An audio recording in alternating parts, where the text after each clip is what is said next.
ہر ایک مومن کے دل کی ہے صدا مسلم پرسن اللہ، نہ بدلا ہے نہ بدلے گا میرا مسلم پرسن اللہ۔ اللہ تعالیٰ کا ایک نظام ہے اس کائنات میں،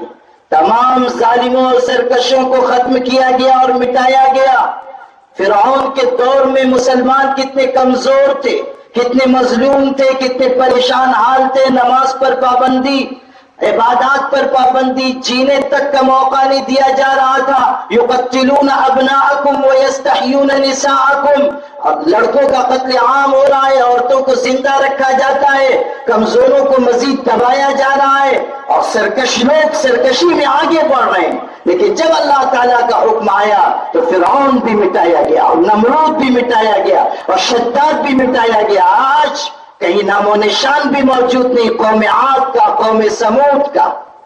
جگر نے کہا تھا جا غور غریباں پہ نظر ڈال بعبرت، کھل جائے گی تجھ پر تیری دنیا کی حقیقت، عبرت کے لیے ڈھونڈ کسی شاہ کی تربت، پوچھ کہاں ہے وہ تیری شان حکومت، کل تک جو بھرا تھا وہ غرور آج کہاں ہے، بولے کاسے سر تیرا تاج کہاں ہے۔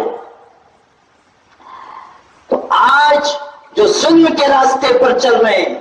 وہ سمجھ لیں کہ یہ راستہ تباہی اور بربادی کا راستہ ہے،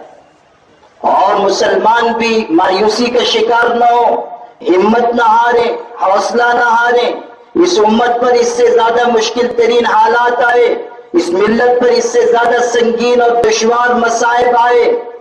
دشوار گزار مصائب آئے، حالات اس سے زیادہ بدتر رہ چکے، لیکن ایمان والے اپنی جگہ مستحکم رہے۔ جب بدلیاں چھٹی تو پھر سے اللہ تعالیٰ نے اہل ایمان کو غلبہ عطا کیا۔ آپ کو یاد کر لینا چاہیے کہ روس پر ایک وقت ایسا آیا کہ جب وہاں کمیونسٹوں کی حکومت ہوئی، لاطین لوگ آگے اور کمیونزم پھیلا دیا گیا، عبادات پر پابندی لگا دی گئی، مساجد ڈھا دی گئی، علماء کو شہید کر دیا گیا، حفاظ کرام کا قتل عام ہوا۔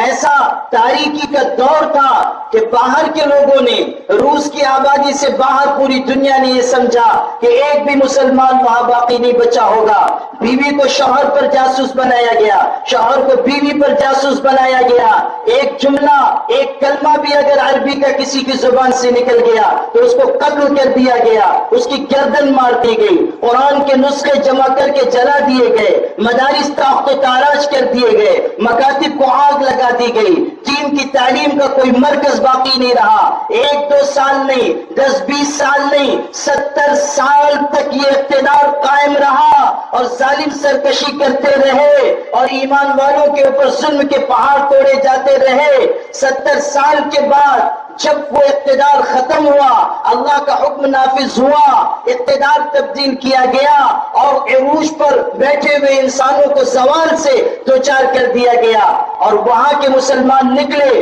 دنیا کے مختلف خطوں میں گئے، تو لوگ حیران رہ گئے کہ جہاں کے بارے میں یہ تصور تھا کہ شاید اب وہاں کوئی کلمہ جاننے والا بھی نہیں ہوگا، شاید وہاں کوئی ثنا پڑھنے والا نہیں ہوگا، شاید وہاں کوئی اتحیات یاد رکھنے والا بھی نہیں ہوگا، شاید وہاں کوئی نماز کا پورا طریقہ جاننے والا بھی نہیں ہوگا۔ اس علاقے کے مسلمانوں میں بہترین علماء، بہترین حفاظ، بہترین داعیان دین دنیا کے لوگوں نے دیکھے۔ دنیا حیران رہ گئی کہ ہم سے بہتر قرآن پڑھنے والے ان کے پاس ہیں، ہم سے بہتر مسائل کا علم رکھنے والے علماء ان کے پاس ہیں، ہم سے بہتر مسائل کی باریکیوں کو جاننے والے فقیہ اور مفتی ان کے پاس ہیں۔ پوچھا گیا کہ 70 سال تک مدارس پر پابندی رہی، قرآن کا ایک نسخہ بھی باقی نہیں رکھا گیا، ایسے شدید ترین مسائل سے آپ لوگوں کو دوچار کر دیا گیا، کیسے آپ لوگ باقی رہے دین پر، کیسے باقی رہے آپ ایمان پر، کیسے آپ نے حافظ تیار کیے،